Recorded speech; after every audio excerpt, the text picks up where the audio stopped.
Is happiness something that we have naturally? Answering this specific question will solve 100% of your problems. So many of us struggle with confidence and charisma simply because we lack happiness. We watch all these movies like Wolf of Wall Street and War Dogs, and we're frankly amazed on how these people deal with others and deal with their friends and acquaintances and businesses. The art of dealing with people comes down to one thing and one thing only: positivity. By the end of this video, you'll be able to checklist and pinpoint everything that you're doing that is killing your social power. You can simply 10x your charisma by understanding 3 simple concepts. Where does happiness come from? How do we hack it? And most importantly, how do we get other people to feel the same way? So go and get a pen and piece of paper and a little bit of coffee, because evidently this is what I'm doing 5 a.m. in the morning, teaching you how to be charismatic. May as well dive in deep. Too many of us walk around with something called this urban scowl on our face. It's like that serious, angry look on our face. It looks as if we're just gonna go punch every tree we come across. Well, of course, no one's gonna come and speak to you then. Why? Because it's not very charismatic. Yes, you grab attention. Yes, it may look respectable or tough, right? But no one is really going to come and speak to you, simply because although it grabs someone's attention, having that urban scowl, having that serious look on your face is a cheap and lazy way to garner respect. We all thought this at one point: if we have a serious look on our face, people will take us seriously. No, they don't. Think about it. People who often have a serious look on their face are actually doing something serious with their life, and their facial expressions are a byproduct of their actions. The respect that they get is because of their actions and what they're doing in their life, not because of their facial expressions. But people just copy their facial expressions to come across as serious, or come across as tough, or come across as respectable, and it never works. Why? Because it's ingenuine and it's inauthentic. And people can see through a facade like this. Now, instead of going around with an angry, brooding face, I'd much rather you have an actual smile on your face, or at least have a focused expression on your face, because being serious just makes you look like a storm cloud. No one wants to be around that kind of energy. Remember, people don't actually remember what you said to them.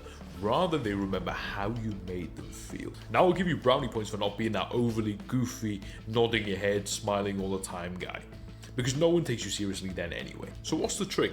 What makes your face light up? What makes people want to come talk to you? How do you express and project confidence and charisma? Simple. When you're genuine with yourself, you are completely at ease of how you feel. You will not need to fake an expression. You will not need to put on that tough exterior. You will not need to put on that serious mask or that goofy mask or whatever you're doing in order to impress people. Confidence isn't about forcing that smile or putting that tough exterior on your face as a serious expression. Rather, it's about being truly unfiltered. Unfiltered people are the ones that are magnetic. Look at any charismatic celebrity.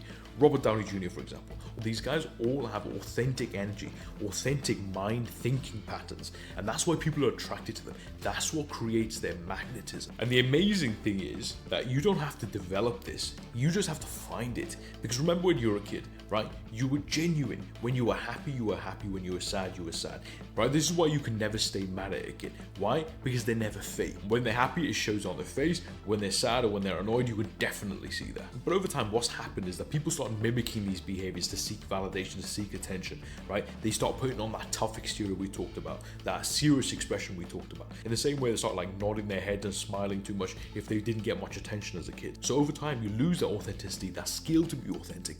But you just need to track it back and realize that it's already inside of you. You just need to behave how you feel. Don't fake it. So stop performing, stop being real. This is where genuine happiness lies. You can actually be sad and happy at the same time, right? So if you're sad and you're actually showing that you're sad, right? Eventually the sadness kind of goes away and you become happy again. If you're angry and you actually show that you're angry, eventually the anger goes away and then you're just happy again, right? You being inauthentic is actually bottling up all those mental states in your head, and therefore you stop being happy. Let it go. Go through it. Now, have you noticed that happy people get a lot of attention from other people, and loads of people are just drawn to them? Everybody just wants a piece of them. You could just be walking on the street and you could be genuinely happy inside yourself, right? And random people and strangers would just wave at you. It's not because they recognize you. I've had this happen to me. It's because they recognize that energy and they mistake you for someone else. And it's all on the same kind of frequency. I've also noticed that as soon as you're genuinely happy, a lot of stuff just works for you. Stuff that I need just randomly appears in life out of nowhere. Opportunities opportunities come your way, life just flows better. But how do you do this? How do you exhibit that happiness? You have to learn to understand. You got to believe that happiness is your default state. You are a genuinely happy person. Yes, you can be sad. Yes, you can be angry. Yes, you can be pissed off, right? But that's because external life circumstances cause that in you. When you understand your default state, your natural state is happiness, it's very, very easy to be happy because you just go back to normal. The external world is actually a reflection of your internal state. So when you become aligned with your happiness, you become magnetic. Suppose you're just not happy right now. What do? Simple. You sit up straight, you act happy, and your brain will compensate. Sing a song, whistle a tune, right? In the book, How to Win Friends and Influence People, Dale Carnegie literally says, sit up straight, whistle a tune, and you'll be happy. Now, if that doesn't work, here's a more powerful one. Literally imagine a time when you were happy.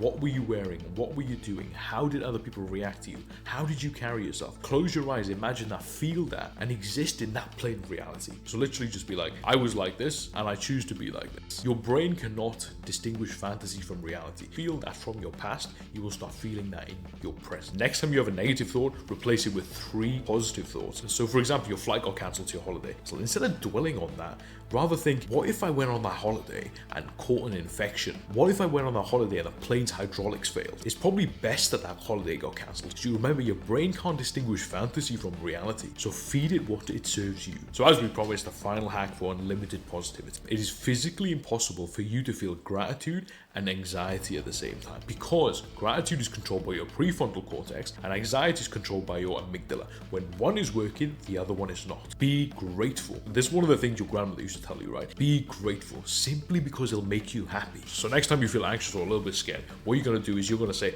I'm grateful for the sky today. I'm grateful for the clouds. I'm grateful for the blue skies. I'm grateful for food, water.